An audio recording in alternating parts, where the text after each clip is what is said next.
আজকে আমি ট্যাংরা মাছের ঝোল নিয়ে আইছি। দেখেন আগের থেকে ট্যাংরা মাছটা ভাইজা রাখছিলাম।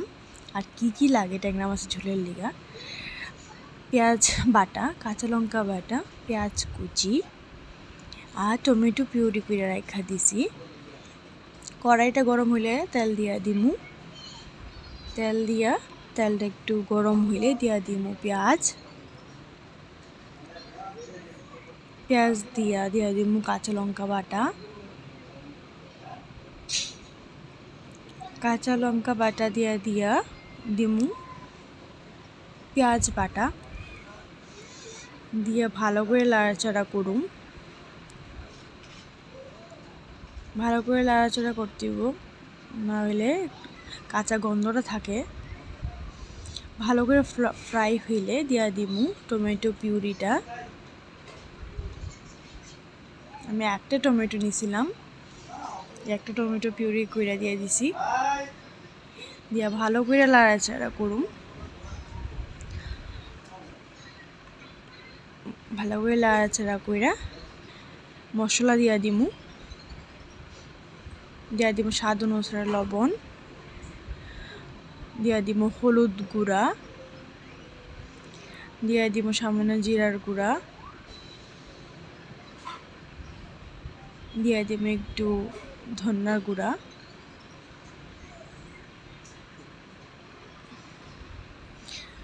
দিয়ে ভালো করে লাড়াচাড়া করুম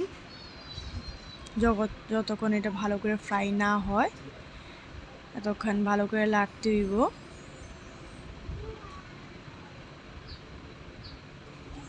আপনারা ঘরে ট্রাই করতে পারেন এইভাবে ট্যাংরা মাছের ঝোলটা।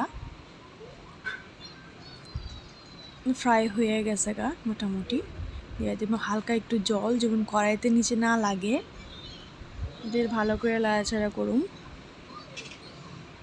ভালো করে মিক্স করুন এটারে।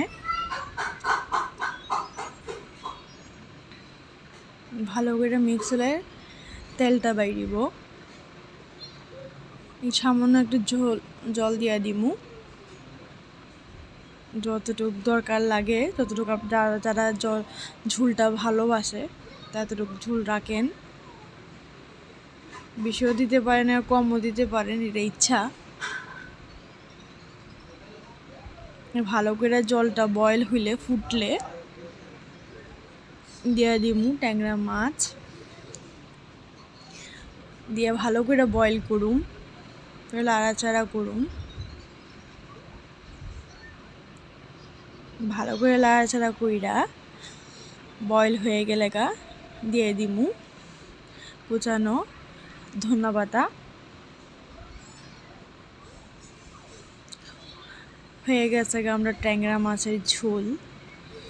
আপনারা করে ট্রাই করে দেখেন কেমন লাগে, আর লাইক কমেন্ট শেয়ার করে দিয়েন।